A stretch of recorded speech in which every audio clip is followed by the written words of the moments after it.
This is going to be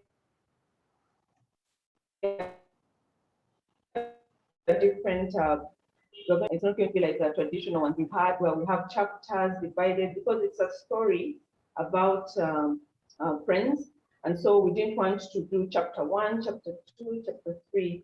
We want this particular engagement to be very interactive, because I'm sure it's a book that many of us have benefited from.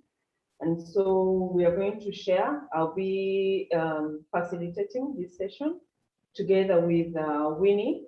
Winnie, I hope your mic is on now. Kindly sample the volume so we know we are together. Can you hear me now? Winnie, I still can't hear you, so you need to check your settings. Yeah, so this book, Nigeria, when you read through the book, we are very similar in our culture, very similar in the way we handle money. Some of the conversations, you feel like someone is talking. You could feel like someone is talking to me, yeah, in this book. And so it's a book on personal finance. And the first book was The Smart Money Woman. We are reviewing The Smart Money Tribe. Now, some of the highlights from the book, we are going to learn practical lessons about 3 things: how to make money, how to keep money, and how to grow money. That is the thread that's running through both the first book and this book: how to make money, how to keep money, and how to grow money. And I think these are tips that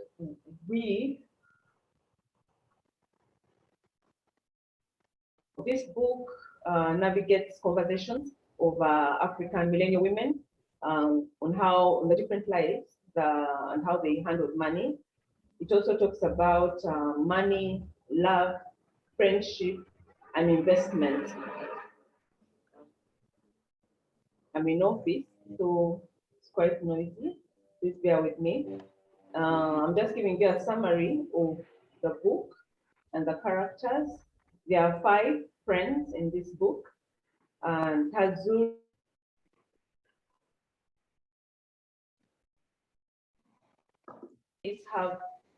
they're going through different seasons, and in their lives, they're not identical lives. They're in Lagos to London to Cape Town.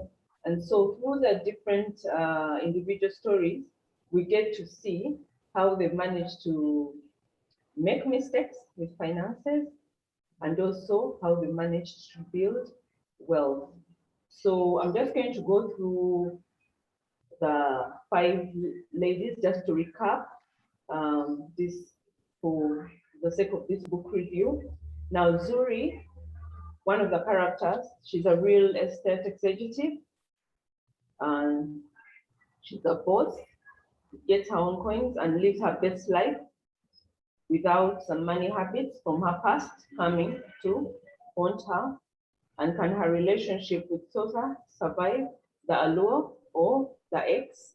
So she has some personal drama. Yes, she's in the corporate space, but she has some personal drama. And then Lara, in this book, we find out that she's in the oil and gas sector. And we want to see if the different financial blows that whether they will threaten the lifestyle that she's accustomed to. Then we have Tammy, she's in fashion, and is she ready to grow beyond her pampered princess lifestyle and turn her passion to profit? And then Ladon, she's a formerly fabulous housewife, and can she withstand the aftershocks of family financial scandals. And then Adesoa, she's a conservative lawyer. She's strong.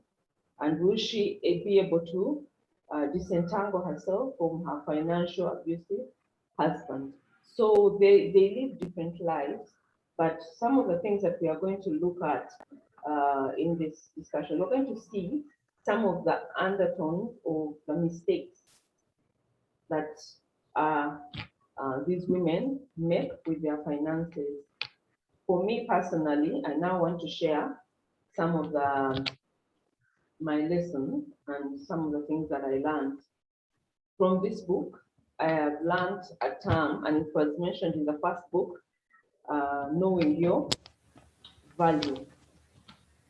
What is your value? Yeah. What is my worth in terms of money? My worth is not the salary that I earn. No, it's the amount of the net worth. So one of the things that we need to find out from this review is, what is my net worth as Claire? Yeah. If I'm able to take assets minus liabilities, what do I have left? Yeah, and that is the reality of the conversation they are having. One of the mistakes that I can identify with from this book is saving to spend, yeah, instead of saving to build. I think it's I don't know what your opinion is, but that is one of the things that I want us to discuss. Many times we say I'm saving 20% of my salary, of my earnings, but saving for what exactly? Saving for what? The lesson I get from this is I need to start saving to build. Saving, not building homes. I mean, saving to invest. Saving so that that revenue can actually help me progress. Now, I want to also keep checking. Kathy is in charge of our chat room. I would like to ask the ladies to share some of the lessons. For example, in terms of net worth, how can we practice? Because we can share all these lessons in every book review, but if we don't practically, do something with the finances, yeah, we may not be able to progress. And so we work so hard, you work 20 years, you've been in the field 25 years, and still have no money in the bank, zero savings. How can we actually improve? Personally, I'm talking as someone who read the book, but I would like someone to give real examples in their lives, some tips, either from the book or from your personal life, that can help us be able to overcome the first mistake of saving to spend, yeah, instead of saving to build. Kathy? Hi, Kathy. Hi, Claire.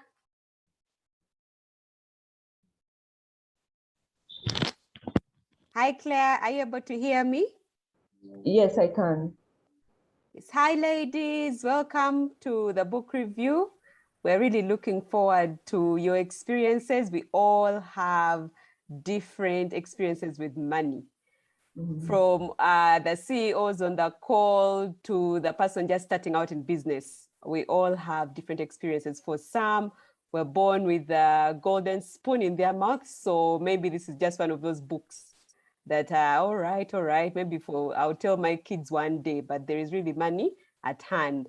And then for the majority of us, we've had to survive on salaries. And, we get shocked when we have these border people we send to places, we send our things with, and they tell you that he constructed a house. from being a border person, while the person he's delivering this very expensive handbag to is staying in a rental. So there are so many lessons, and it doesn't matter the level of education. Money is money. So we're looking forward to learning from you. One of the things that I remember clearly from the book is there's a big difference between being cheap and being smart with money. That's something that I think many times we we kind of confuse that too, but there is a very big difference between being cheap and being smart with money. So yes, you're entitled to the very nice things in life, you're entitled to the holidays, but how about you save towards these things as opposed to borrowing for these things? So we must be very aware that yes, we are entitled to the self-love everyone is advocating for these days, but we must live within the limit, because as COVID has taught most of us, that there is need for that buck that is saved somewhere. Because many of us woke up and suddenly we were home, jobs were downsizing, and then you realize that in a day you were living on that 2,000 shillings. Like for instance, at my workplace, we only have to pay 2,000 shillings for a very big buffet. It's a buffet that comes with about 10 or 12 dishes, but you're only supposed to pay 2K. Now you're home and there is so much to buy and you're wondering how people have been surviving. So those are some of the things that we need to learn, that you might be working within your means now, but it really saves you on such a day. So there's always need for that money. We really must be wise with the money. Money is scarce, it is there, but it is scarce. So we must really, really be wise about the way we use that money. Yeah. Thank you, Claire. Those are my opening remarks. All right. Thank you. I want to hear some of the comments in the chat. From where I'm seated, I can't see the chat. So are there any comments in the chat, Kathy? Not yet. The ladies are just warming up. So let's give them about 5 to 10 minutes. Yes, thank you. All right. Winnie? Claire, if you could just emphasize the lesson, the lesson that we are discussing at the moment. Right now we are discussing saving to spend, the mistake we make of saving to spend instead of saving to build. That's what we are discussing right now. Saving to build. Yeah, build in terms of investment, because when you look at the book, it's being smart money is not about being the smartest person in the room or earning the most. It's about optimizing the limited resources that you have. Yeah, it's about having that discipline and having some money habits. You know, throughout the book, you find that there are habits that have caused problems for the ladies, and even today, there are habits that are causing problems for us now. How do we master?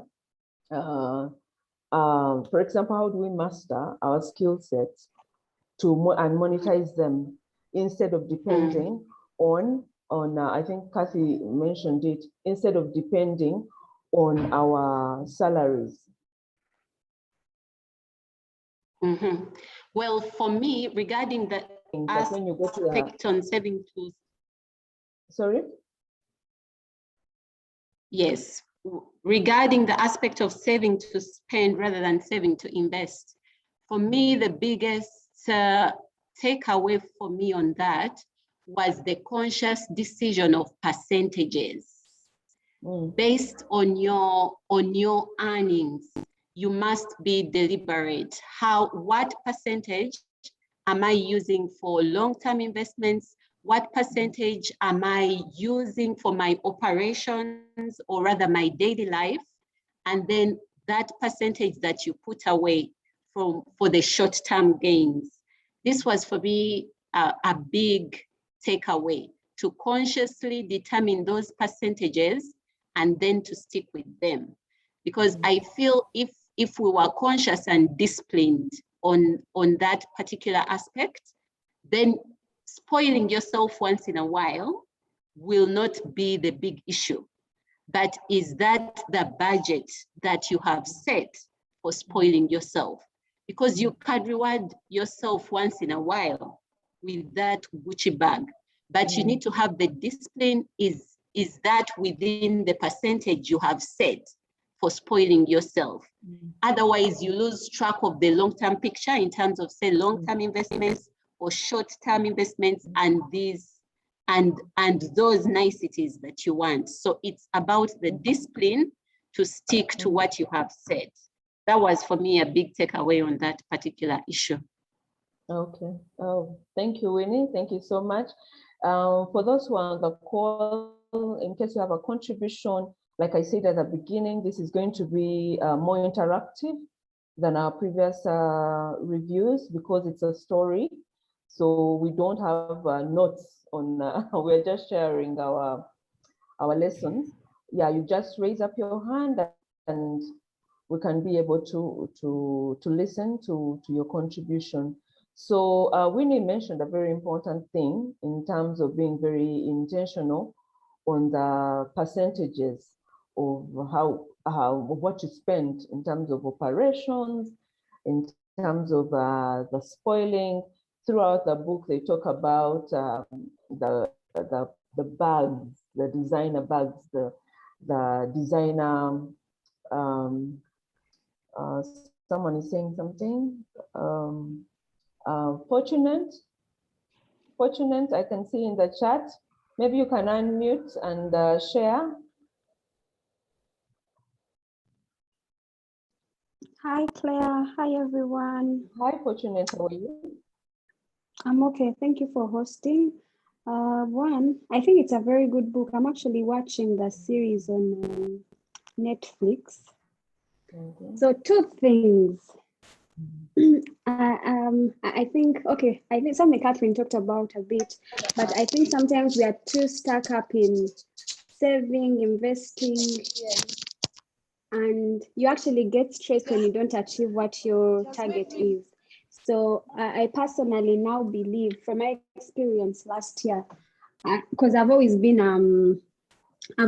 very particular about saving, investing, and all that.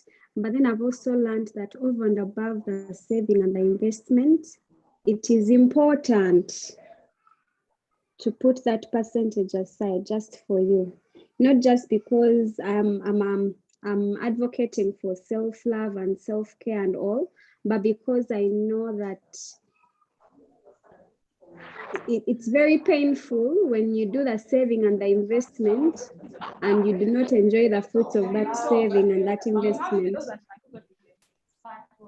Where do I come from? I had an insurance policy for my daughter that has gone to waste pretty much.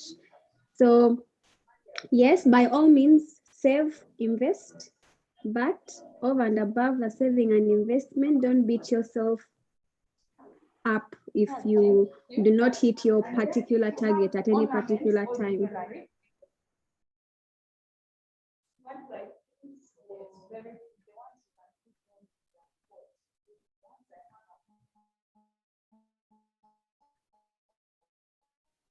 All right, thank you, Fortunate. Thank you for sharing.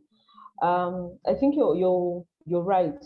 You know, you're right. I don't think that we have one shoe fits all. You know, Winnie has a different earning. I have a different one. Kathy has a different one. Fortunate has a different one, and so it's the discipline of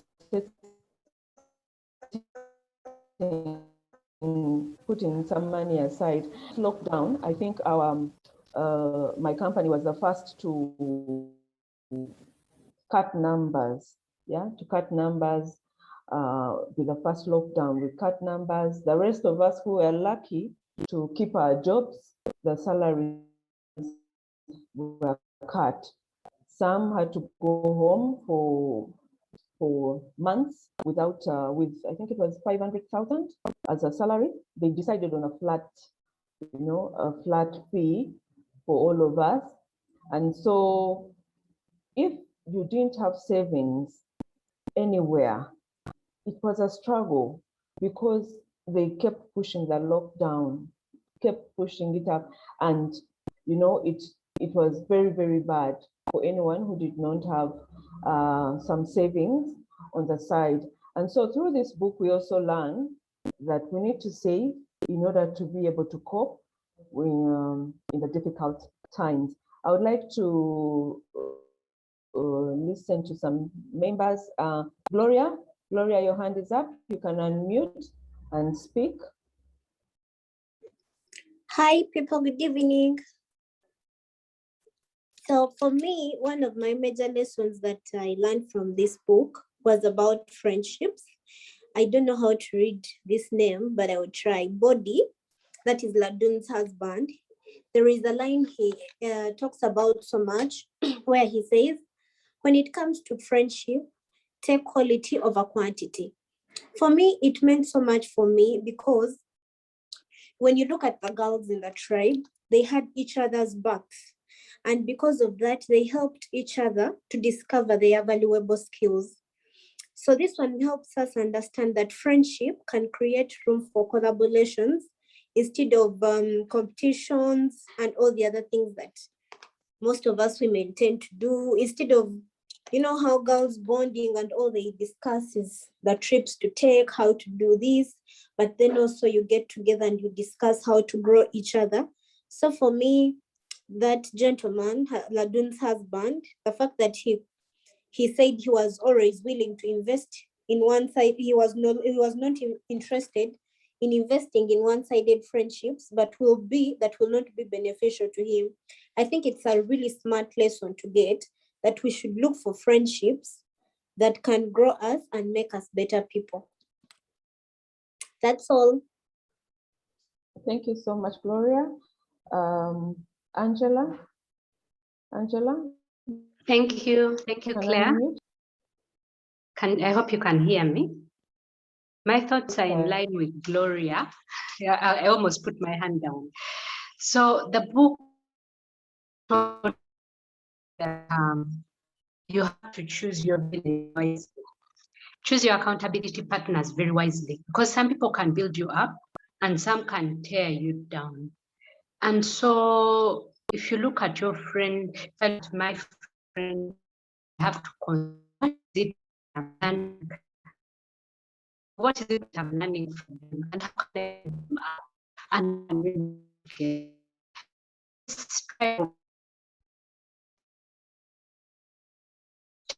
and that is what friendship is about. And they stood together on money's sake, and they stood together on personality and the nitty-gritty, the small things that affected one another.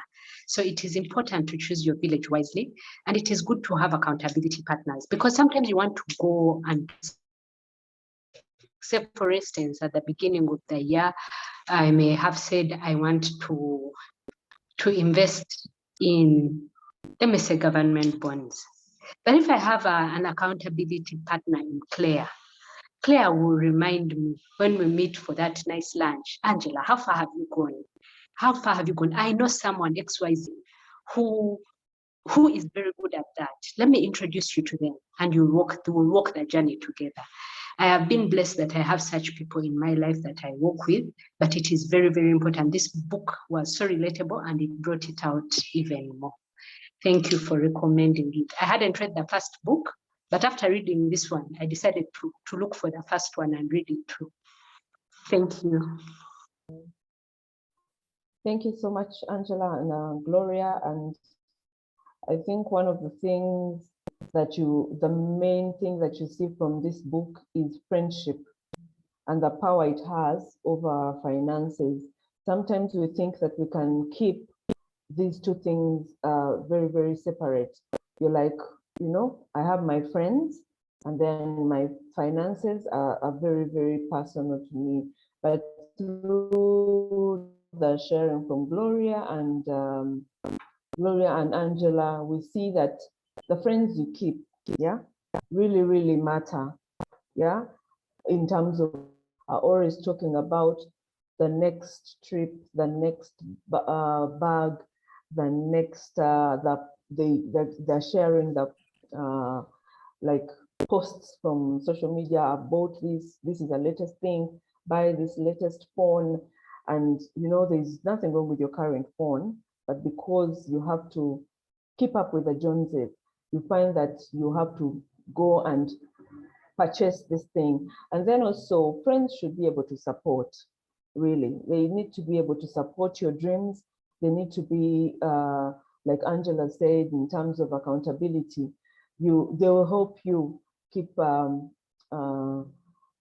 keep your dreams alive and keep your commitments. Then also, the one thing I see in this book is that there is no room for jealousy. Yeah, there's no room for jealousy. With girls, with ladies, you find that there's that silent jealousy in terms of progress. When someone else is progressing, when someone else is launching something, if Faith is doing so well, I become jealous of what she's doing. I think that is a spirit that we try to avoid, especially in Girls for Girls. We need to have friendships that that help build, you know, people who actually celebrate your successes. And so you find that all these, the 5 women are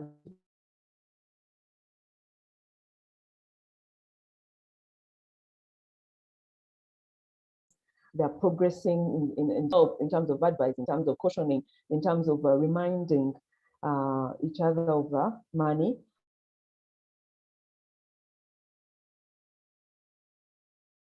Commitments. Now, the other, how do you save in terms of your saving goals? What are we saving toward? Sometimes we have savings that are global, like you say, I'm saving. What are you saving for? Are you saving for a car? Are you saving for a house? Are you saving for land? What are you actually saving for? And many of the sessions that we have, like in our corporate space, they're usually financial people who come and speak to us, and they give us the different options on how to use the money that we have saved in our saving scheme. And they tell us, what are you saving towards? We need to know exactly what you're saving towards so that you have a target. If you leave it open, you will not be able to actually, it will be so ambiguous, it will be so big, and say, I'm just saving, I'm saving. This year I said I'm saving. Save towards something, and that is one area I need us to talk about. Kathy, are there some things that are being said on the chat room? Doreen's hand is up. Oh, okay. Doreen, kindly unmute and share. Hello, can you hear me? Yes, I can hear you, Doreen. Yes, thank you so very much. It was really a worthwhile book. One of the things I really learned when you spoke about friendships and all that was it is common in our settings today where what brings us together is to plan the next thing, plan the next party, plan this, and we rarely talk about our financial journey or things around finances. But when I read about that and what I think it was, one of the girls introduced this, that they could do something together actually and invest together. So it really moved me into looking into the friends I have around me. And we have now done an investment club. We're about to register it, but we have started on a journey of saving money towards some kind of investment that can be done amongst the friends, rather than just thinking of, the things to spend on all the time. Yeah, it really opened up my eyes, and yeah, there's more to friendship rather than just thinking of ways of spending the money, but also coming together to invest. It was really a nice book. Thank you. Thank you, Doreen, and thank you for sharing your story concerning investing with friends. I think it's a good thing. Yeah. Kathy, I saw some comments. Kindly read them in the chat room. Yes, we have a comment from Susan. She says, thank you for recommending this book. her takeaway was intentional allocating, saving, spending, and improving the recording of what comes in and what goes out. Things can change, so it's important to plan early. Thank you so much, Susan. Over to you, Claire. Thank you, Kathy. Yeah, thank you for sharing. It's very, very important that we plan even for savings. Yeah, like Susan says in the chat, we need to be allocating savings, being very intentional on how we are allocating our savings. I think it's important. And one of the things that I wish we could take away, even when you have good spending habits, there are some of the things that I felt in this book that we can highlight. For example, underestimating the importance of an emergency fund. Now, I know that traditionally we don't have an emergency fund. You have this one account, and that's where the money is. Yes, the money is always there. But if that is your emergency fund, your saving, it's also your emergency fund. When emergencies come, you are stuck.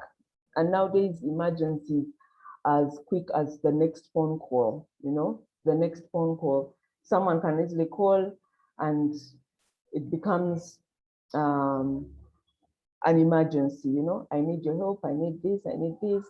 And an emergency can be a phone call from a parent and they need your help in terms of medical. One of the things that COVID-19 has showed us is saving for medical emergencies. For example, we've always fallen back onto our medical insurance. You're like, oh, I'm insured, I am insured. But when you go to hospital and your entire medical bill is 1%, like if your insurance is 1% of the medical bill, it becomes a big challenge if we don't have an emergency fund. So that is one of the things that I learned, that relatives, weddings, all these other things can actually be planned. You can plan for them. Can someone share something about an emergency fund? Someone who has an emergency fund or any other thing that we can learn in terms of saving for emergencies, especially with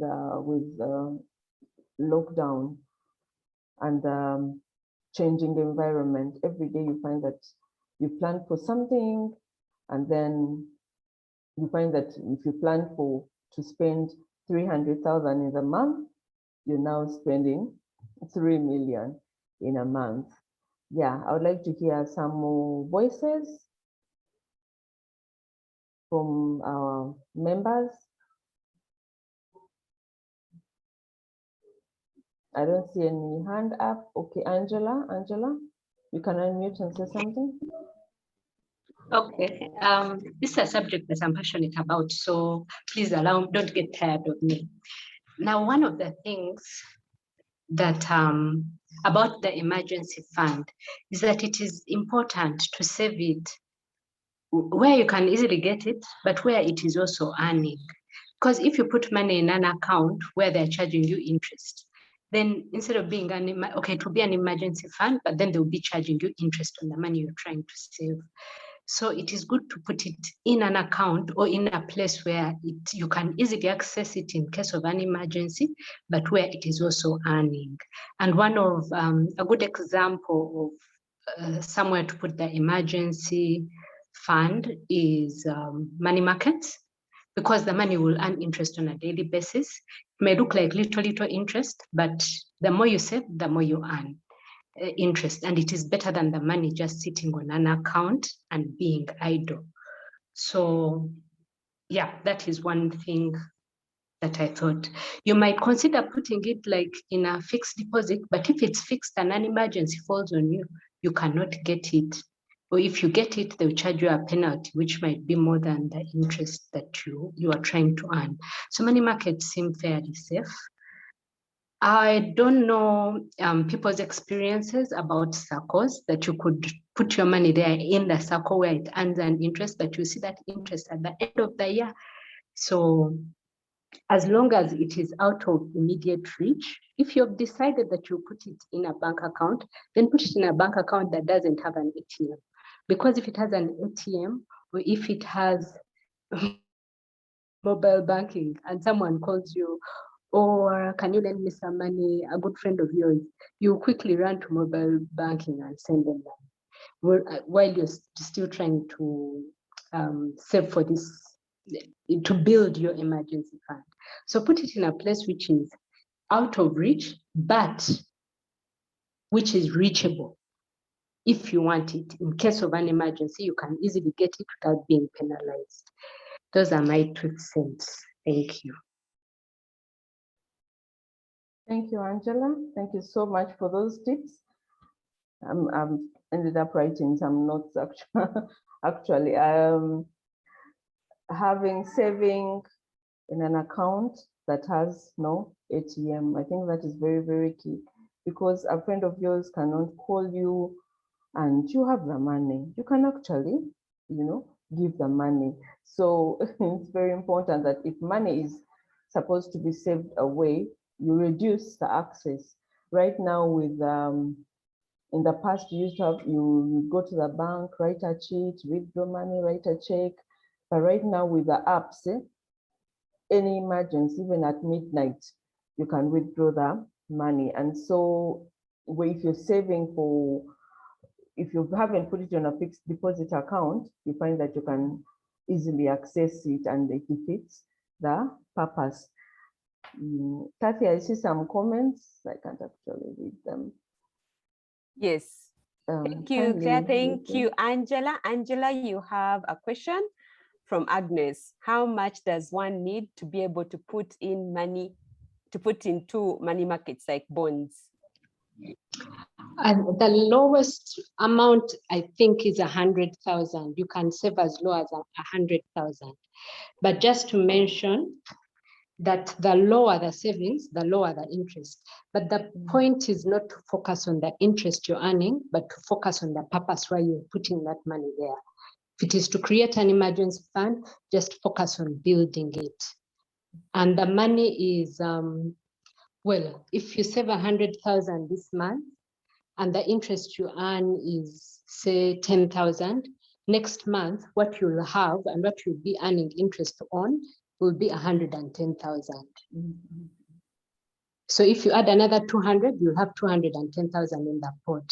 And then you'll earn another maybe 10,000 on that interest, like that. So it keeps growing with the money that you deposit. Thank you so much, Angela. Caro has her hand up. Yes, good afternoon, ladies. Good afternoon, Caro. It's really nice to be here. I hope I'll stay on. My connection has been really bad today.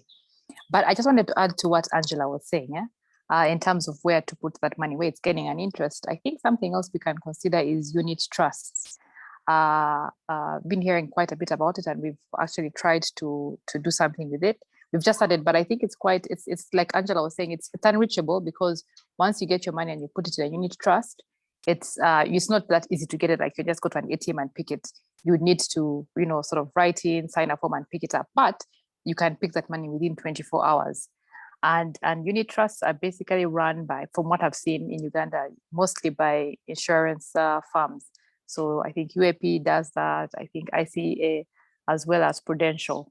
And I think it's a good way of doing that. I have had people's experiences, how some of them, for those who put in huge money, say people who say retired, got their pension and they put it in a unit trust, a good chunk, they're actually able to live off the interest, like on a daily, on a monthly, so that they just pick their money, the interest from that account, while the principal remains there and keeps on making them the money. So I think unit trust is another way to put that your emergency money. Can I say it's there, but it's growing, and with compound interest, which is really good. So I just wanted to add that.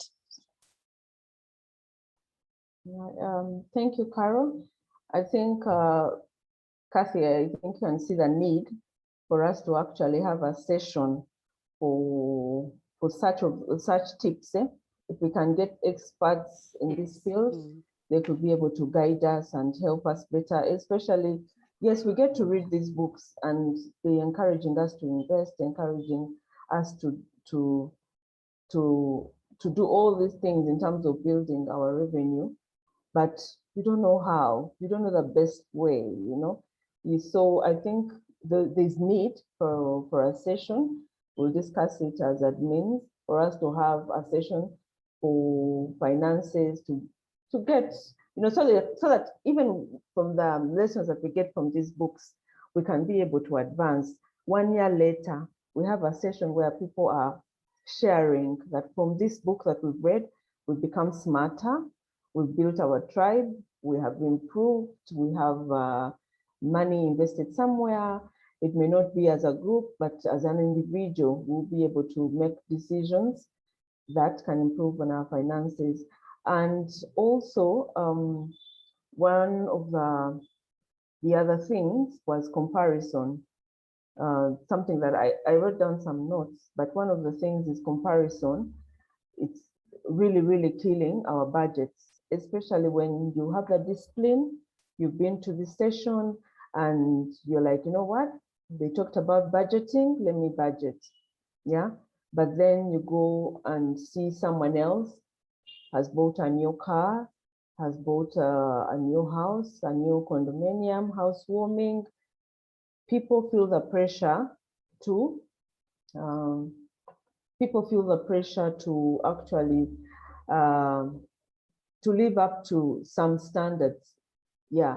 And so there are many people who are depressed because they are not grateful with what they already have, because they are comparing themselves to some Instagram post of someone in Paris. And so you feel like, I need to withdraw this money and also go to Paris, or I need to change my plan or get a loan and buy this car so that I can measure up with a club. And that takes us back to the circles that we keep. And these circles may not be internally here. You may think that, you know what, this Kim Kardashian was holding this Gucci bag, I also need to hold that Gucci bag. But your earning is not Kim Kardashian earning, And so you go out into a bank loan, get a bank loan of 50 million, 60 million, 70, 100, in order for you to actually buy that expensive car. And so comparison is one of the things that kills friendships. It also kills, it also keeps us indebted. And so in the next few minutes, I want us to talk about how we get out of debt, how we can actually work with good debt, and how we can improve, because there's no way you can be 100% happy in terms of your finances when you are indebted. So I would like to hear some points on that. You can just raise your hand and share experiences, share advice on how we can help a sister out in terms of managing debt, because that's one of the issues that really, really strikes us in terms of progress. You find that your corporate, if you look at your job, you earn so much, but because the bank takes some, then people on the side who are not even on the right line take some. Yeah, so we need to see how we can learn to manage debt. I see Gloria. Gloria, your hand is up. Kindly Yes. just unmute and share. Thank you very much, Claire.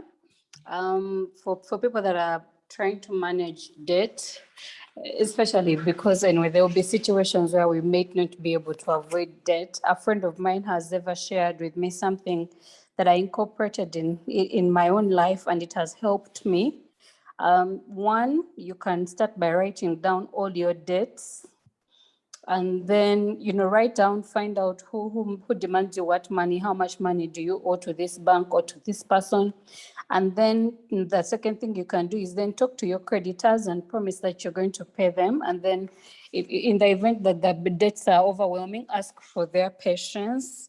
And the third thing is start paying with the smallest debts as you build up payment muscle.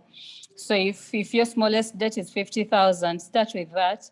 If you have debts that stretch into maybe 1 million, 2 million, 3 million, so begin with the smaller ones. Then as you build up your muscle, your payment muscle, you start removing the bigger debts as well. And then the fourth thing you can do is make extra income by increasing your income streams.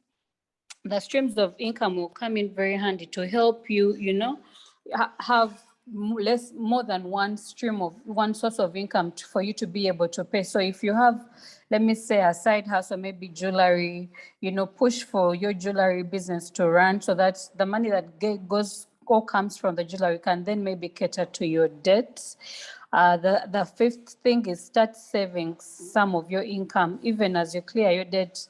Divide up your outflow so that not all your money is going to debt repayment. So save up some of your income, and then you can tithe and practice generosity, because in our ability to practice generosity, it actually becomes easy also for you to be able to pay up your debts, because generosity is a skill people learn over time. Then get accountable first. Then also the other thing that is very important is stop borrowing. For that time while you're clearing up your debts, please stop borrowing. Then get accountable for your new habits and think long term, because there's going to come a time when your debts are done. So think long term. Think to a time when you do not have debts, and then practice the disciplines that you've learned, especially in helping you build your wealth for the future. I think those are some of the things I can imagine that we can incorporate. They are practical, they are everyday things that you can, incorporate in your everyday life to help you manage debt. Thank you. Thank you so much, Gloria, for sharing that. I think she says very fundamental things in terms of debt, and that is not getting more debt. Sometimes when we are indebted, you find that I need to borrow from Gloria to clear Kathy, and you find that the cycle continues. Meanwhile, you're earning, but you're not happy, and also you are accumulating interest. So one of the things that really puts us down and contributes to depression, it's debt, being indebted. And being indebted does not mean bank. It also means friends. If I borrowed from Gloria and she's nagging me over paying, then I stop picking her calls. And then you find that that friendship has died. Why? Not because any of us is a bad person, it's because of the debt. And so debts can, something that was done in good faith, and because we are not open with our financial situation, you find that you struggle and lose a friend. And so it's very important for us to manage. And also she mentioned something very key, and that is being able to write down every debt that you have and being able to come up with a plan of paying. If you're moving from a place of not paying to paying something, there is no data who will not listen. They will listen because you've taken time without paying, but now you're saying, I will pay you, and this is the plan that I have. And then one of the other things that she mentioned that will lead us into our next discussion is multiple sources of income. If you have only salary and then you're indebted and you have so many debts to pay, it's time for you to actually get more multiple sources of income. And this is something that was very, very evident in the first book, The Smart Money Woman, and also this Smart Money Tribe. How do we create multiple sources of income? And sometimes we get so committed into our corporate space that the thing is put into corporate world. And in a corporate world, the reality is you're making money for someone else.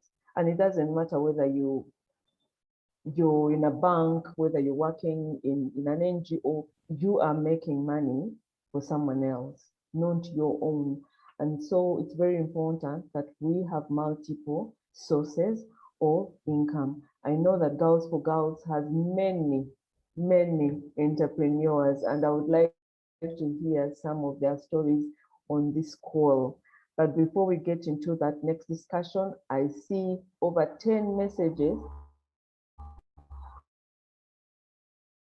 on the chat. Kathy, as we progress. Thank you.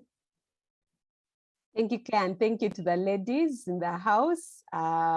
Carol adds on to her statements of the unit trusts with her personal experience with social media influence. Comparisons are really money spenders. She sometimes sees some of her friends and colleagues' Instagram pictures at different resorts in the country. And she wonders if she's not earning enough to be doing the same. But discipline and knowing who you are and what you want helps. That's a real call to action for all of us. Instagram, social media, it's such a big community where people are running into debt, into depression, because they cannot imagine that their lives are anywhere compared to those people. And yet those people are just showing a small percentage of their lives. If I go to Java's once in a year, definitely I'll post all manner of pictures, and it will seem like I go there every day. So please, ladies, know who you are and what you want. Do not sink into that hole of depression and comparison. And then we also have Angela added on to what Gloria said, that in addition, after paying the smallest debts, target the most expensive debt. Start paying off that expensive debt to reduce on the interest expense associated with it. Yes, thank you so much. That was about the debt. And then Stella ushers us into the 7 sources of income. She says that is what is recommended.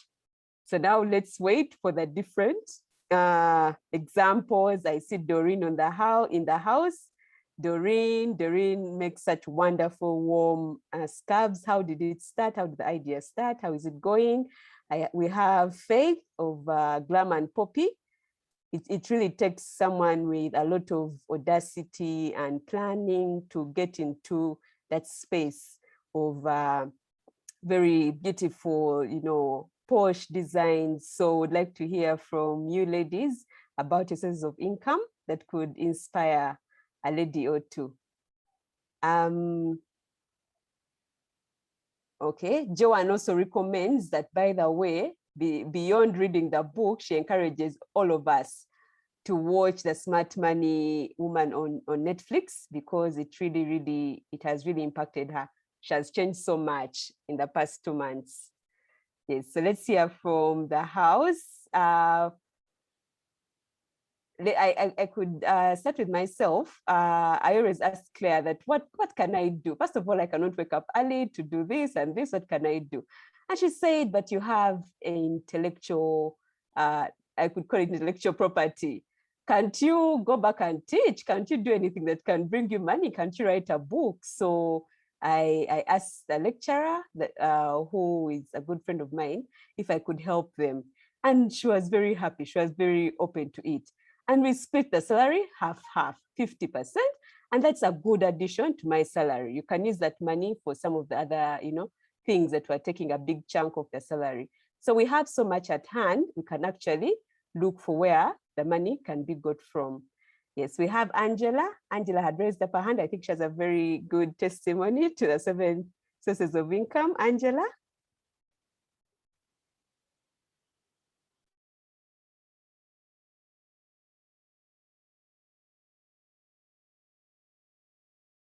No, mine isn't sources of income. I'm taking us back a step on the debt. If someone has debt and they want to shed off that debt, one of the things I would recommend is to look at your expenses. Really examine your expenses and see what can I cut out. Because some things are nice to have, but they're not really necessary.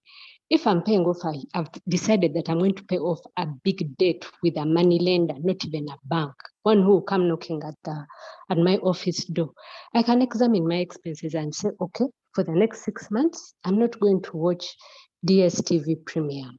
I'm going to go on a basic package and save so much and put it on saving that debt. Instead of eating Javas for lunch at the office, I'll pack my leftover and eat it in the office.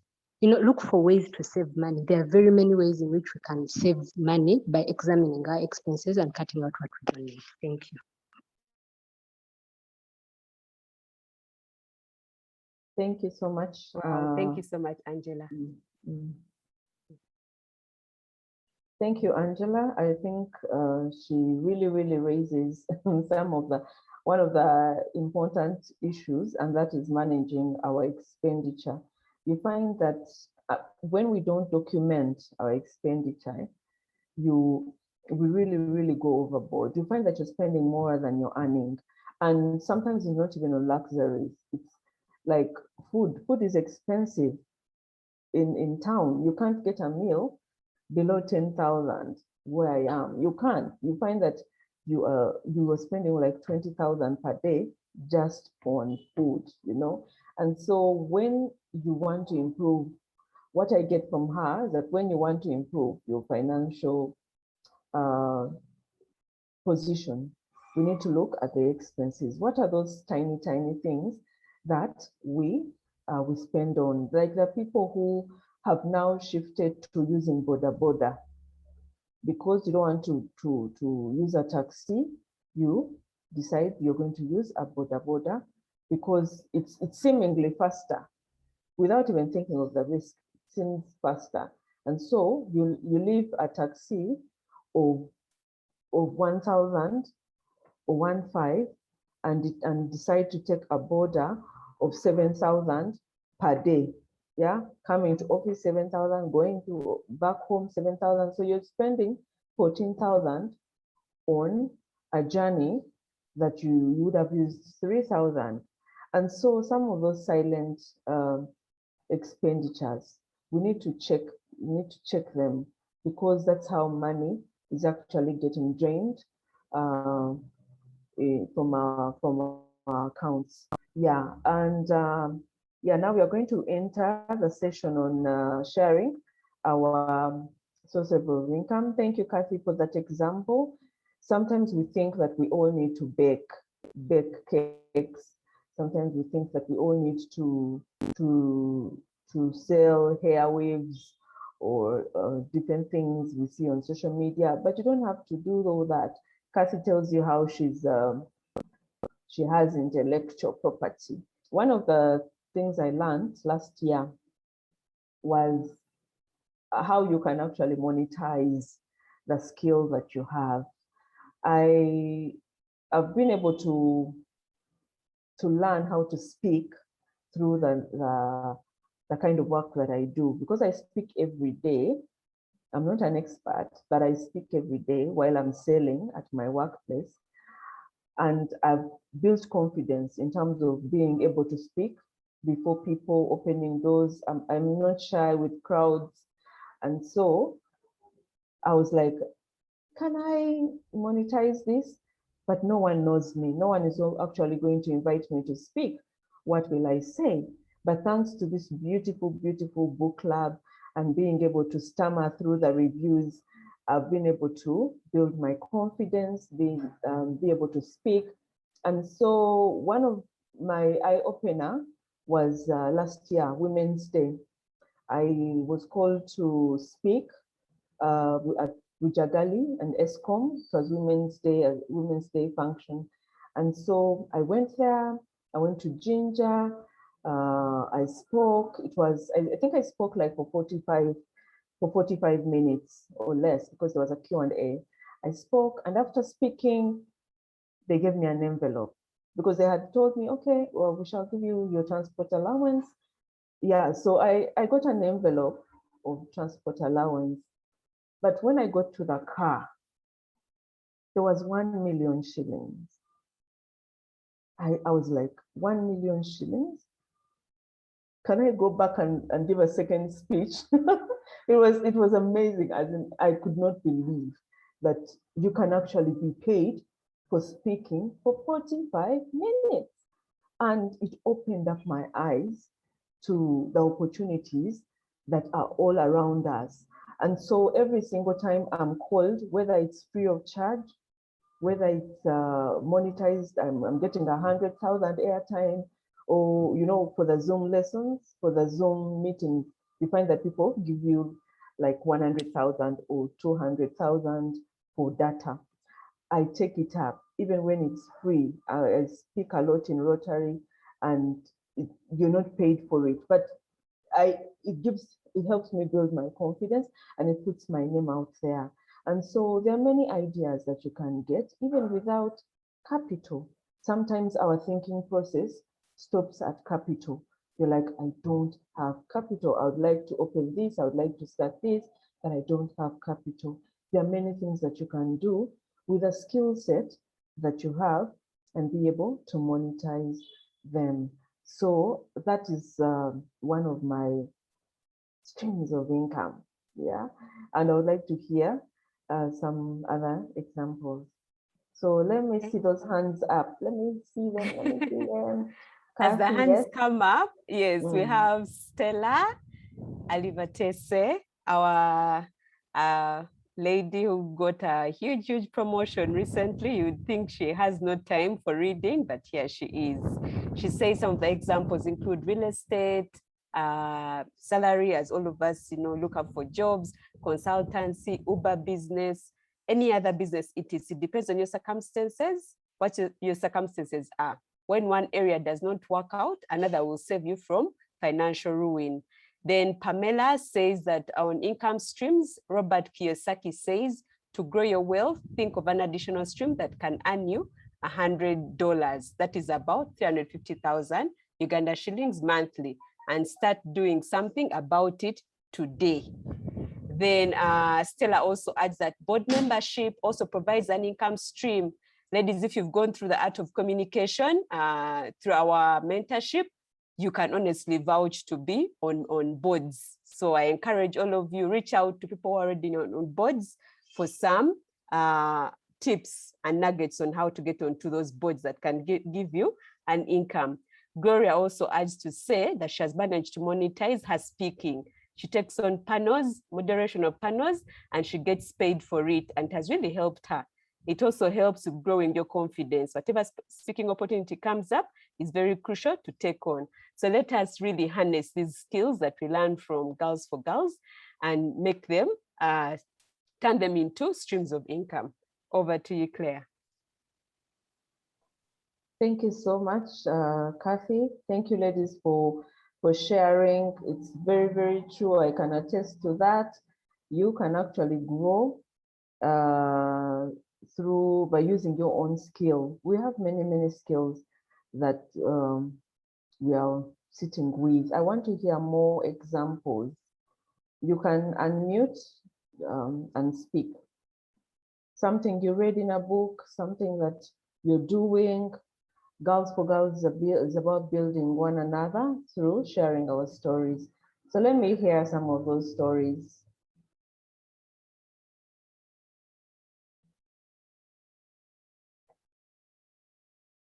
I would like to hear Faith.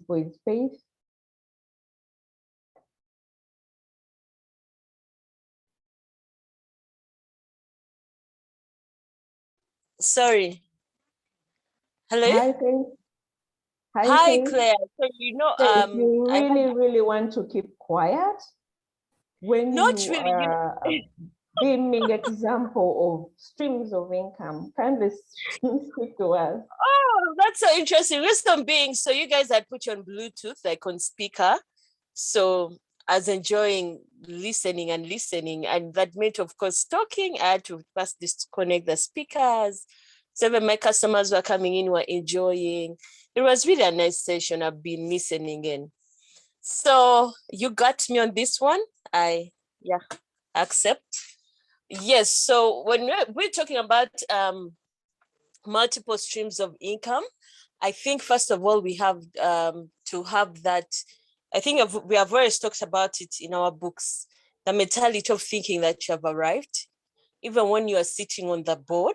Yes, because the life we're living is a life of being. So as if I'm Kathy and I just want to be a manager in MTN, that's not enough. Yeah. So I think as we grow our streams of income, the first thing I wanted to start with is, can we be in a state of being that much as today you are a chef, tomorrow you might be a fashion designer, maybe today you are the MD, the manager. That does not stop you from being maybe leading a cleaning company tomorrow. So let us be open to being many things. Let us be open to evolving. Yes, because everything changes. So even us in our being our authentic selves, Claire always says being intentional. Let us be open to change. Let us not say, let me say, I've been like this, so forever it should be like that. That's a lie. So let us be open to being many things. Tomorrow might be with Claire, she's leading a book club. Tomorrow you see her on TV as an actress. You see that. So have open minds that help you see yourself taking on different things, being different things, and asking yourself, oh, if I could, tomorrow, if I want to bake cakes, I love cookies. I love buying cookies a lot. So why not make my own cookies? So if tomorrow I'm a baker, why not? So let us have first that open mind towards ourselves. Then it will help us as we're interacting with other people in the world. When they talk about those things, it will click with us. Then secondly, of course, Claire knows this. Yes, turning our hobbies into businesses. What do you love? Simple things like I love swimming. Can you swim for money? Can you swim and represent a club? Of course, if you're already just doing it, you can approach Coca-Cola and say, hey, I'm good at swimming. I do this and this. Or I go out swimming. I can wear, a swimming costume with branded MTN or Coca-Cola. So find out those things that you love doing every day and turn them into a business. Of course, I'm a very good example because I loved, making people look good. As the kind of girl, my friends would shop from my body, like literally. I would go to meet friends and they take off my earrings, they take off my headband, they take off my bracelet. They're like, okay, how much? So I loved nice things. I loved unique things, and I loved seeing other ladies look good. Yes. So that was my hobby. And I just actually used to do it for free. And sometimes, of course, I'd have friends who say, hi, Faith, I want to sit on the panel. Serena, I don't have time. I need this, that, and that. I need shoes. I'm going to wear this dress. And I'll do it happily, So when an opportunity came, I went and said, do I need an office, or rather have a space whereby even much as I can do my work, like people, like my professional work, I can still have a business there running. So those are actually the 3 P's. Your purpose, your profession, and your passion are all businesses. Yes? What's my purpose? My purpose is a teacher. I'm called to teach. And interestingly, of course, it became my profession, but later discovered it's also my calling. Yes? So as a teacher, my profession, of course, brings in money. As a teacher, if I want, I tutor and all that. But when it being my passion, I I do it in terms of consultancy. I have an educational consultancy like Kathy shared. So I'm a national trainer with World Vision, and that will also get me paid. So don't just, because all the things, even if you're doing it for MTN, even if you're doing it for New Vision, own it. Because without you, New Vision can't be what it is. Without you, MTN can't be what it is. That's why they're paying you, because you're adding value. You have something of value. So when you get that thing, yeah, and do it for yourself, the money will come in. Yes. So when you know your purpose, that is also a good stream of income. Of course, the very good examples are the pastors you see. You know, they turn the pastoral role into earning a living. And of course, they're making money, whether from first fruit or tithe, that's up to them. But they took up that space and owned it, yeah, and accepted to be leaders, lead others, and have followers, yes? When you know your profession is very clear, trained as a lawyer, doctor, and everything. As to how that makes you money, I don't know. Of course, you can have a job or you can take up space for yourself and you make money from that. Then the third, of course, you had purpose, profession, and passion. What do you love? Like what would just come easy for you? Yes, like, you know, if they say we are doing this and this, what would just click for you? Like anytime, even right now when I told you move out of your house, move out of your office and bring from me 10,000, what would you do? And you get that money. Yes, so that is your passion. Claire knows, of course, I used to work at a restock for my senior six vacation. I love books. But I never thought I'd make money out of them. So interestingly, when I started an accessory store, to me, books was a must, because I would have my handbag and there was a book in there. So I have an accessory store. You find earrings, necklaces, you find books there as well, because that's something I love. It's my passion. So look out for those things. Don't limit yourself.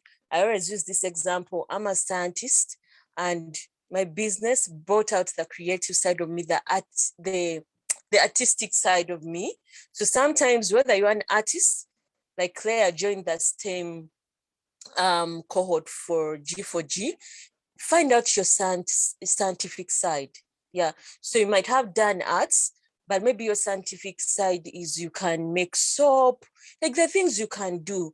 So even if you're a scientist, also find out your artistic side, because God didn't create you one way. It's our academics and society and the schools that made us biased and saying, I'm a scientist, I'm an artist. That's not right. All of us are scientists. All of us are artists. Don't be biased, you know. So you might be a scientist, but you love music, you love singing. Embrace it. A very good example I have is Barbara Kasekene, my friend, the head of CSI Stanbic Bank. Barbara is very good at her work, corporate social responsibility. She speaks so well, but that does not stop her even when you're having events like maybe a national schools champion. She'll sing. She loves singing. She loves miming. So in that during the day, you find her in office at her desk, you know, doing well. And in the evening, she'll get the mic, put on her hat, put on her jacket, her baggy pants, and sing and perform. Because why? All these things make us come alive. And at the end of the day, they all bring in money, because you are adding value to people. You are making people's lives better.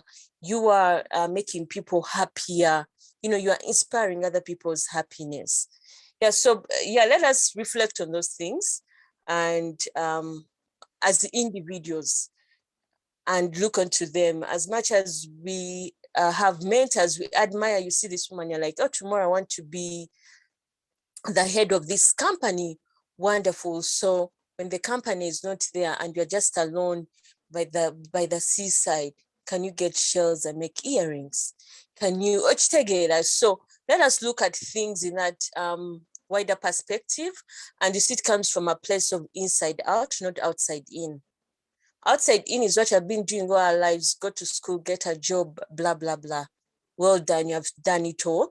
Now, inside out is, you know, if I had not gone to school, if I didn't have all these degrees and everything, what's that one thing I would do and earn a living? And do it. Yes, that's it, Claire. Thank you so much, Faith. Wow. Yes.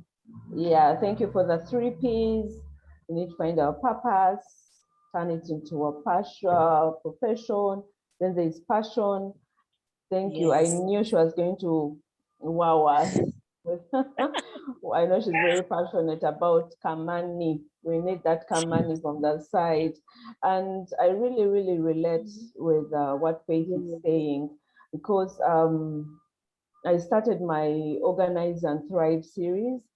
I've done 2 so far, and I've been doing it like a side hustle where I go to people's homes, organize, I design their homes, bring some order into their spaces. But then I just said, but I can actually share. I can give people this knowledge. I cannot go to everyone's home because of my day job. But I can give them the information. And so we've so far had 2 sessions, and people have showed up. And it wasn't even a free session. It's amazing. Women were able to pay for it and pay for all the sessions and attend. And I'm able to give all this information out there. And what happens out of the sessions, I have projects where people have said, Claire, I was in a session. I want you to redo my entire house. Come to my home and do this. And so like last weekend, I was in Entebbe. I was, looking at people's homes. I was drawing up budgets. But it's my passion that has slowly become a business. And so sometimes you don't even need to copy because she's doing this, I have to do the same. No, it has to come from what comes naturally to you, and how can you make it into a business. Yes, Faith, your hand is up. Yes, Claire. Well, from what I've shared, something came up. When the Bible tells us that your gift will make room for you before great men, not mean men, is that much as you had a job and you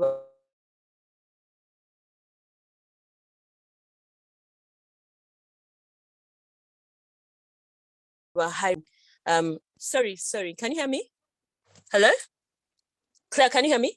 Yes, I can. Faith, we can hear you now. Sorry, I had an incoming call. So much as you are high ranking at your office and all these things, that will not have opened doors for you in people's houses. But when you embraced your gift, it opened room for you. So there are some places that your job won't take you, but your gift, your passion will take you. So let us learn to unlock doors with that our professions have not unlocked for us with our passion. I think that's a very good thing, because even in my business, I've met strangers, and even like strangers would support you more even than your friends. And as we pray, God bless us, God bless us. One, I want to tell you that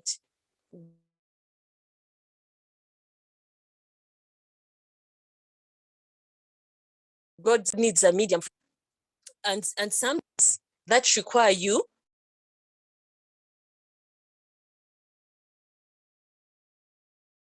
on simple things like your.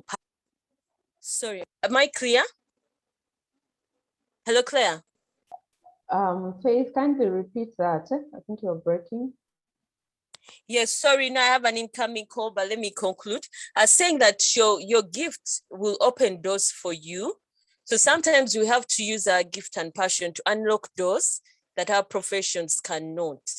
And of course, I'm just sharing about how my business, how when you're praying for God's blessing, one way was like, open up a business so that my blessing may flow. So that stranger God wants you to meet might come through your passion, and not maybe what you're already doing now and you're believing God for and you're not seeing.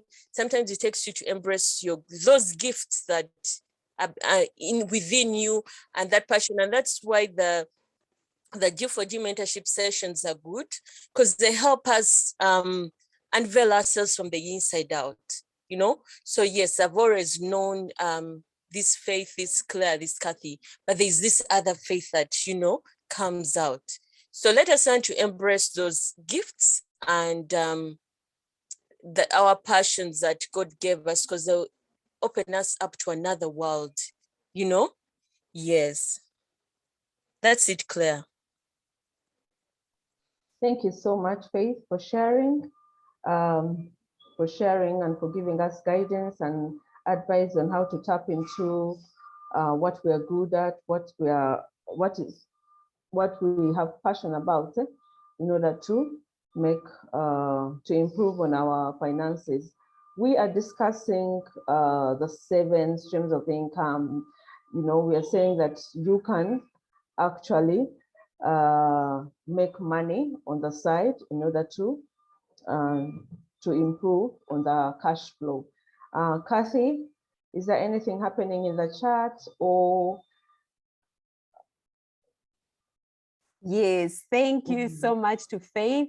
Faith speaks with so much passion. She has really inspired so many of us. Faith, thank you so much for not keeping the gold to yourself, for really sharing it out with others. We have Pamela on the call. Pamela published a novel as a stream of income, and it's selling hotly. It's a fabulous read, and it has been a very good income stream for her. It's called Alivere. Maybe Pamela can unmute and tell us about Alivere. She has put copies in Aristoc, Uganda Bookshop, and Master's Supermarket in Tinda. Pamela, if you're still on the call, please tell us more about your book. Janet also says that volunteering can open up to better opportunities like additional jobs and skills. Is Pamela on the call? Yes, I'm on the call. Thank you. Over to you, Pamela. Yes, I've benefited so much from this. And maybe just give a brief story of myself. I work in a bank, and it was easy to have access to cheap credit. So somehow I got into this like borrowing and spending all the time. So at a point when I started writing the book, I had maxed my credit card, my overdraft, I had a salary loan. So I was able to think through what things I can do to actually get out of that cycle of debt. So I published a book. I love reading, first of all, and I thought I would use that as a way to create a stream. So I started a novel. It's a Christian fiction story, mostly for the young adult, for the young people to stay faithful in their relationships until marriage, but also a beautiful read, people that like reading novels.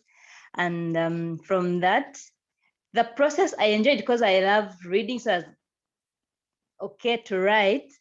And after getting an editor and publishing, of course, it needed a bit of money, but that was okay. And now I'm getting more out of the book than I actually put in. So like I said, I've put copies in Aristoc, Uganda Bookshop, and I also do personal deliveries for those that want to read. So yeah, it's worked for me, and I would encourage everyone to find that one side. Thank you.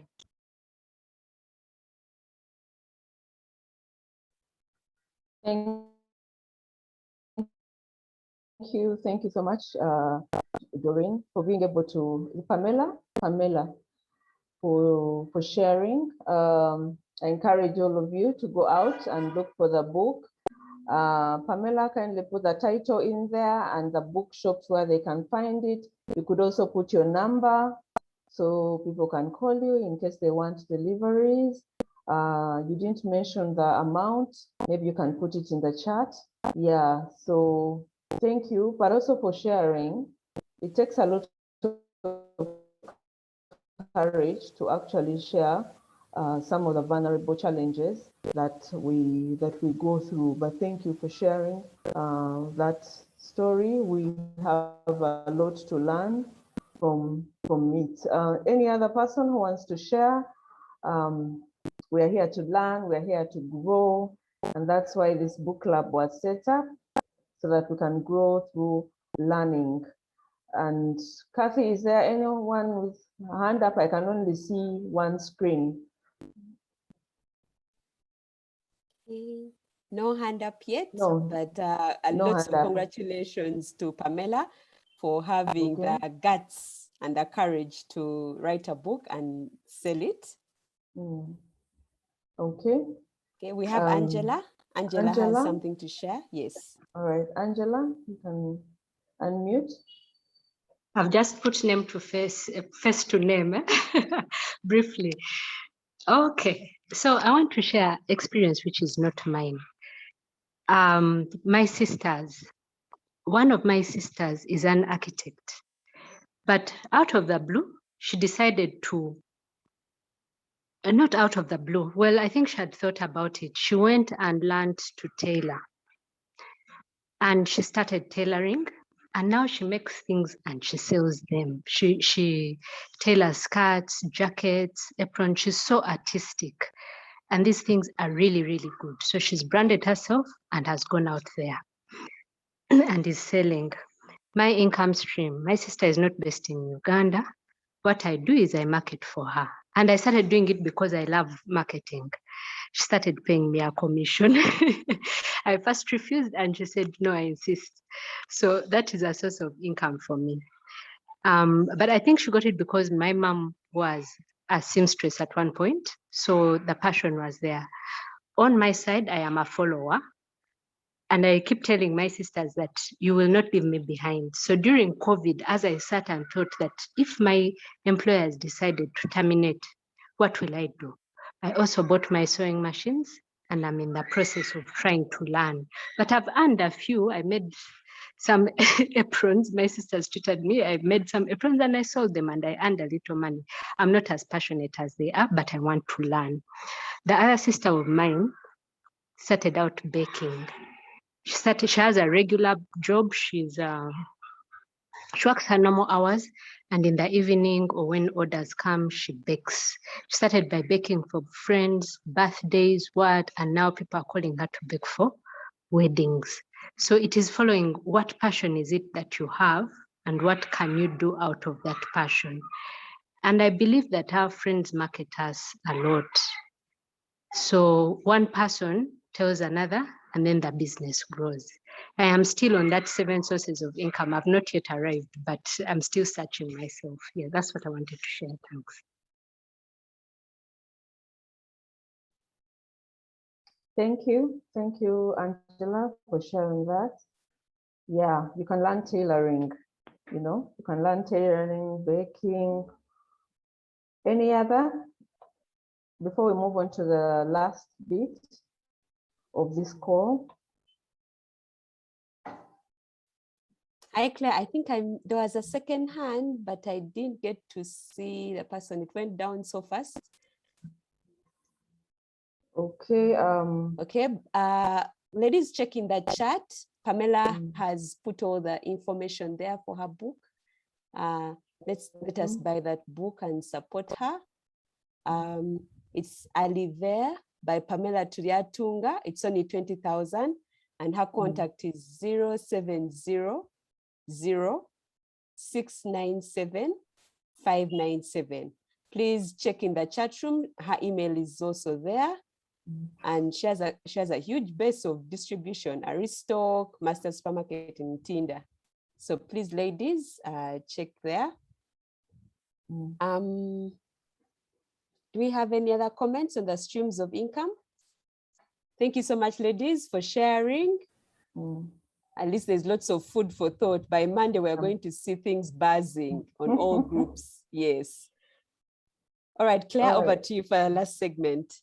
All right, thank you. And before as we enter into our last segment, I just wanted to share one more thing of how right now we are reading Dream Big. And is it Dream Big, Kathy? Am I saying it the wrong way? I think it's Dream Big, yeah. The book we are currently reading. And it talks about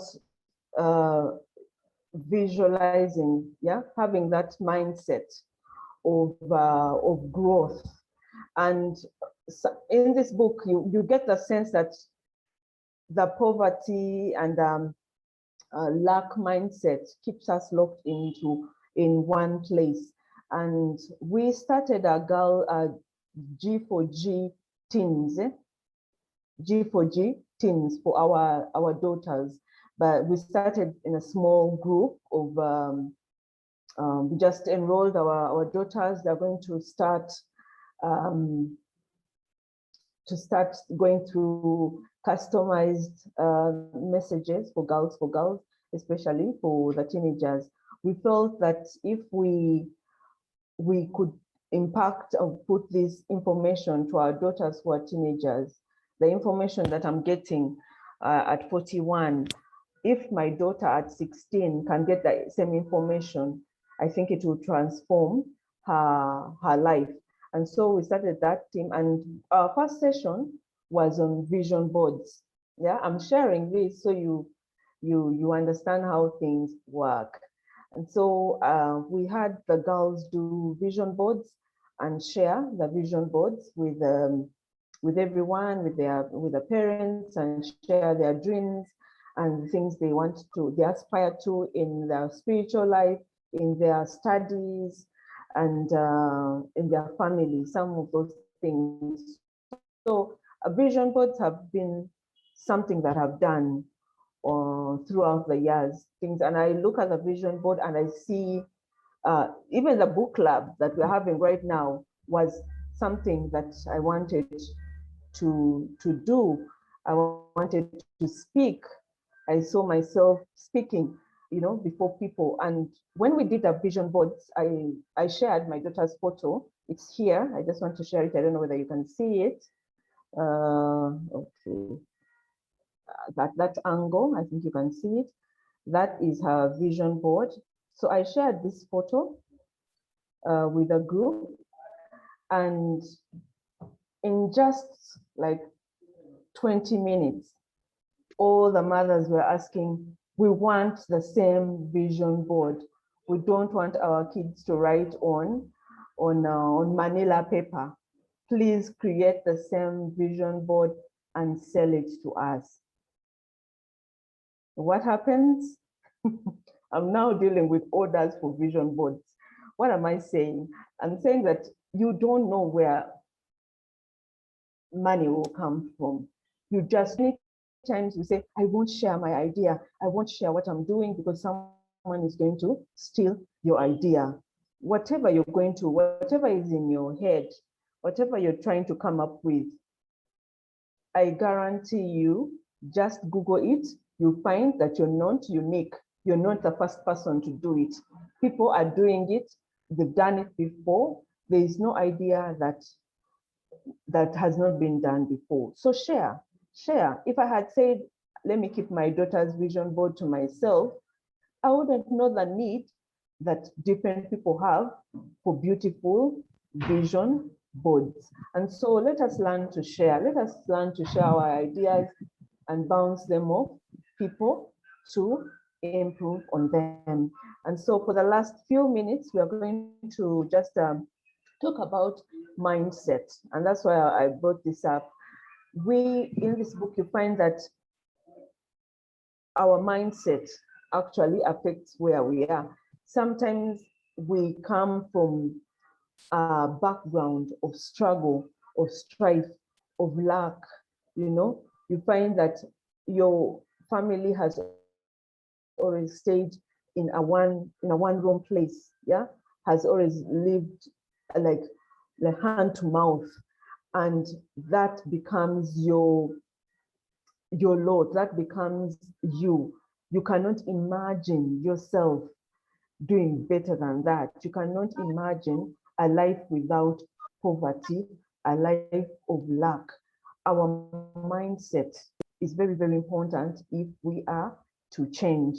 If you have been on this call and you feel like, what is she talking about? What are those women talking about? They're just showing off because they have jobs. I don't have a job. What we are sharing right now is to help anyone on this call to be better. To be better. The women who have shared their stories, learn from them. learn from them. Our mindset is very, very important. And that's why we chose some of the books that we read at the beginning. Yeah, the first book that we chose for our book club was Switch.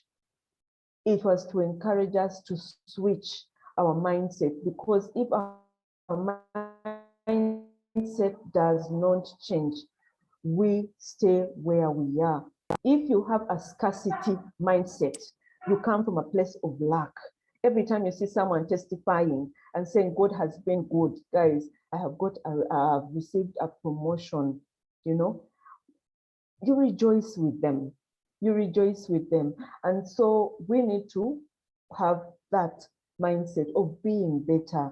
Even when you have that background of struggling, why wouldn't you want to be better and build your parents' house, for example, and do something for your clan, do something for your family, take your family from that place to another place? And we're not talking about luxury. We're talking about improving. We're talking about being better every single time. And so we need to have the right mindset if our finances are to change. And that's what I want us to discuss right now. Let us be inspired by the stories that we hear. We've had stories of budgeting. If my challenge is in budgeting, let me say, you know what? Even with the money I have, of 200,000, how can I budget? How can I, reduce on my border trips, reduce on the takeaway? How can I, we live in a microwave economy right now, where you, like, what they call, not microwave, instant, like instant coffee, so we don't have that patience anymore. So you see something, you see a shoe, Jumia is always popping up with promotion, 50% discount, 70%, Jumia this, and everywhere Jumia is showing you buy. And you find that, oh my God, that's the shoe I've always wanted. Oh my God, that's a coffee machine. Even when you're not drinking coffee or you don't need the machine, you go out and say, I need to buy that coffee machine because Jumia has put it at 70%. So that mindset, yeah, we need to have a mindset of growth. Yeah, I would like to hear more. Winnie, you're back. Thank Yes, you for coming Claire. back. Yes, I'm back, and before I get into my details, I was supposed to be a panelist, but I went off because my sister's child had stopped breathing in Zambia ICU. The testimony is that the child breathed again, but that's a story for another day. But this baby has breathed again. And when I was coming, I was saying, Jesus, do something. The child has breathed again. Anyway, but on mindset, one, what I see throughout this book and regarding money, it's the mindset that do not give up. When I look at myself and the way we work here in Uganda, we are sort of lax in many things that we do. But what I see throughout this book is the attitude of do not give up. What I see with Lara, for example, yeah, that she was at the bottom. She had money, then she went without money, and then she said, I need to get money. How will I get money? Through thick and thin, she said, I have to make money. And then you start to think outside the box. So what we should maybe discuss specifically about this, we have attitudes like COVID. How can we think bigger? How can we encourage ourselves to believe that despite the circumstances around us, things can be different? This is the angle I wish we could take in terms of mindsets and share examples of resilience. You see examples of resilience. There was this lady at the sewer whose husband was taking her money. Eventually, he was leaving her for another woman. Yeah. But the lady she spoke to did not even focus on the fact that the husband was leaving her. She was, think about yourself, think about your work, think about your own self. Let the focus go away from a cheating husband, from a husband who has used all your money. Just focus on yourself. How can you grow? How can you become better? How can you make your circumstances different? But don't focus on the wrong circumstances around you. So I see the issue of mindset coming through also in this book. And maybe we could discuss examples, how attitude and mindset has changed people's circumstances. That would be also interesting for me. And it's something that I also need to work on: faith, resilience, thinking beyond your current circumstances. Yeah. Thank you. Thank you, Winnie. We give glory, glory, glory to God for that baby. I had prematures, so I know what it means for a child to stop breathing. But we thank God for the miracle of life. And you have really, really mentioned a key thing here. We live in a generation of simple things. What happened to hard work? Yeah. What happened to hard work? People no longer want to work. People don't work, even in our corporate space. People come, open the laptop, Facebook. Now WhatsApp has shifted to the laptop. You think someone's working, they're busy on social media, on WhatsApp. What happened to hard work? If we want to progress, how are we going to progress without the desire to work?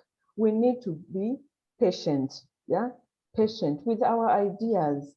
Sometimes when you post your thing on status and no one comments, no one likes, that is a bad idea. Maybe my concept was wrong. Maybe the scarves that I've started, I thought would sell, are no longer selling. And you drop that business and jump onto another because you have not received a like from someone on your status or on WhatsApp. No, Winnie talks about resilience. Yeah, how do we persist in business? You must persist. You must persist. Yeah, stick with the idea, innovate, reinvent something, make it better. In this, I think one of the things that COVID has taught us is for us to actually get up and do something with our finances. We have, I work in media and I get to see these stories on our news all the time of domestic violence, yeah?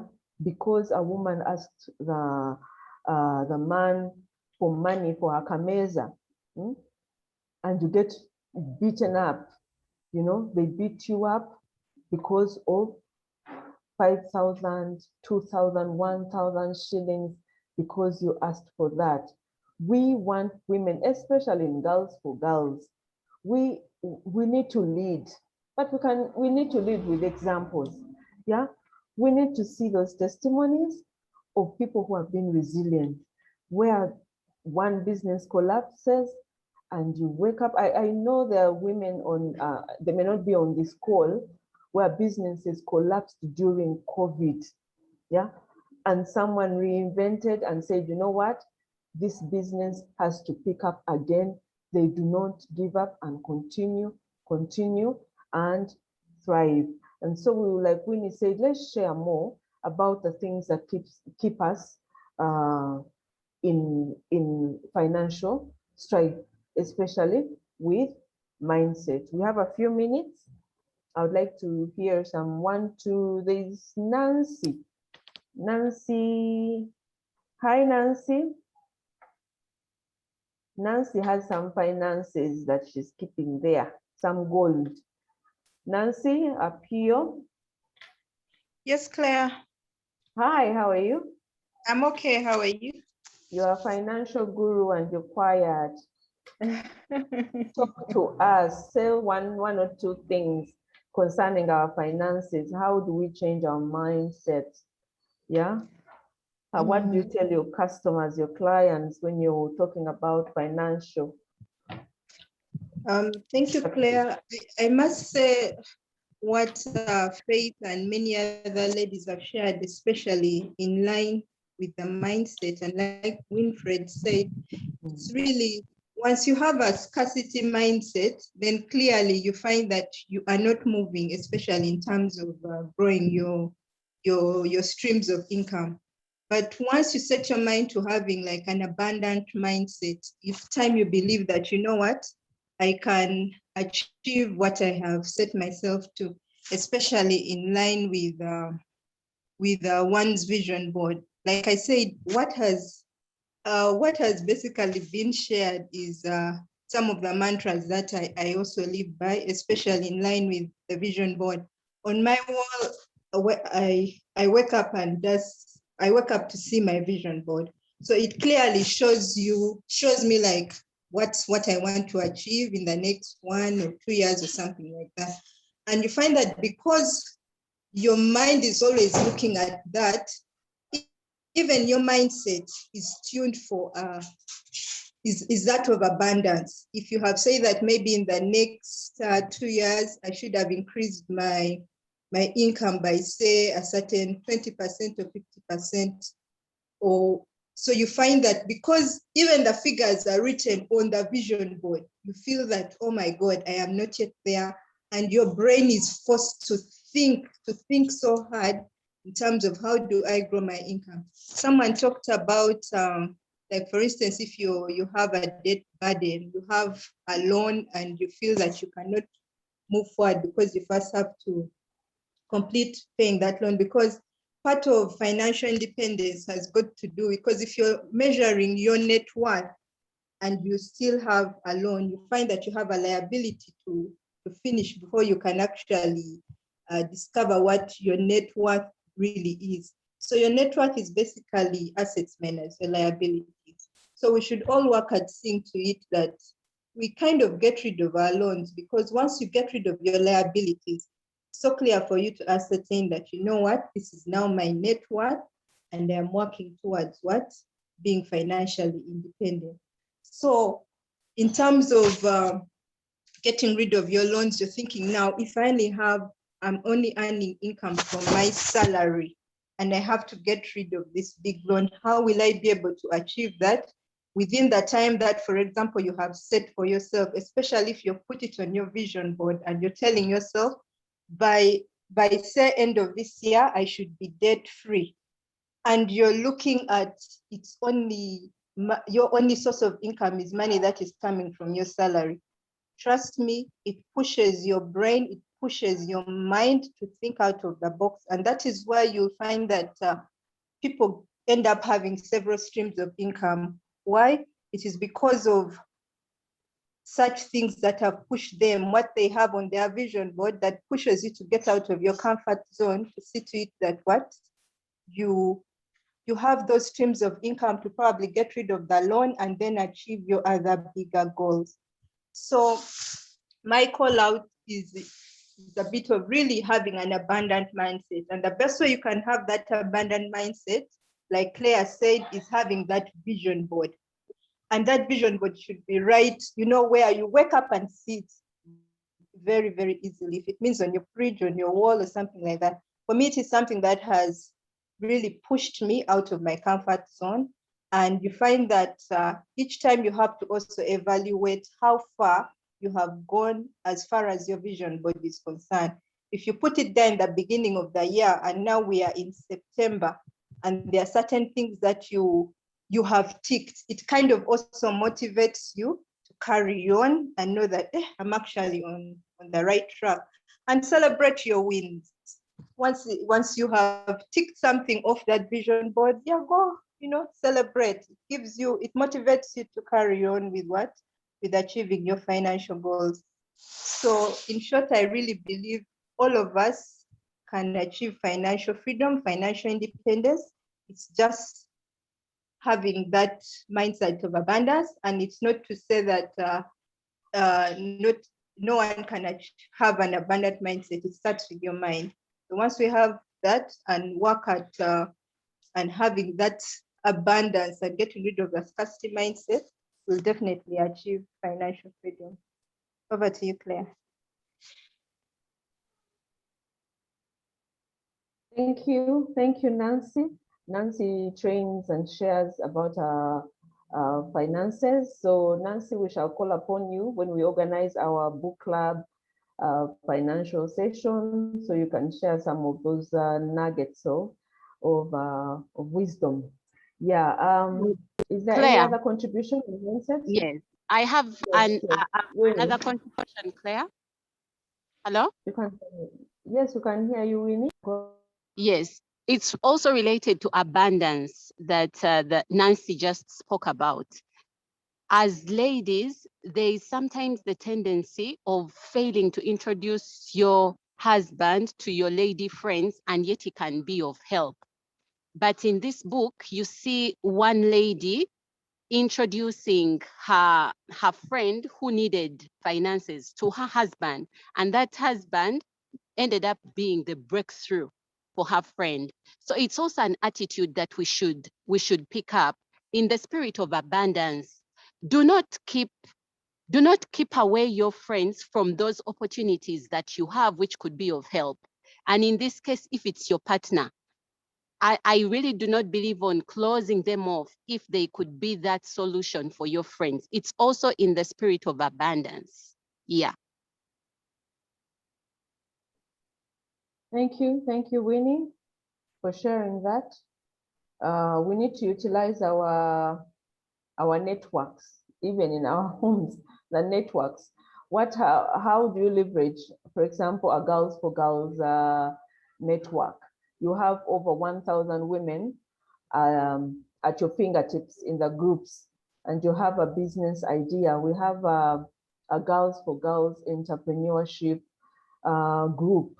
Join it and see what other women are doing. Sometimes when we hear these stories, yeah, when I hear that Pamela has been able to write a book and she has put it in a restock and all these other bookshops, then I'm inspired. And I know it's possible because another sister has done it. If Pamela can do it, so can I. So let's utilize our networks. It's about a mindset, yeah? The mindset. Kathy, I don't know whether there are any other contributions to make. I would like to conclude. Kathy, is there anything in the Claire? chat?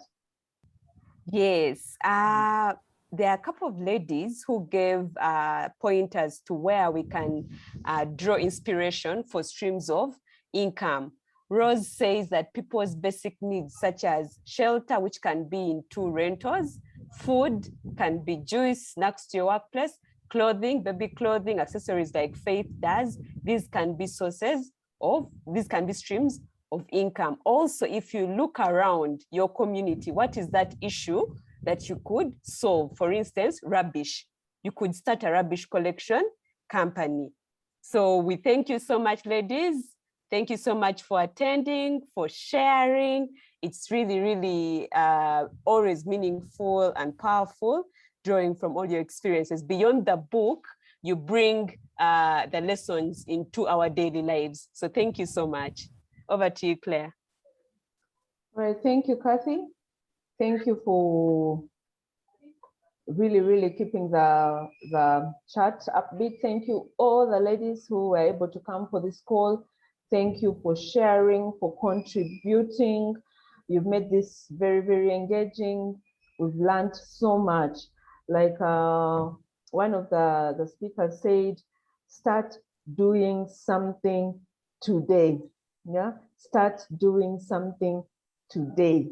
So months down the road, maybe even with our next book review, while we're going to have, right now we are reading Dream Big by Bob.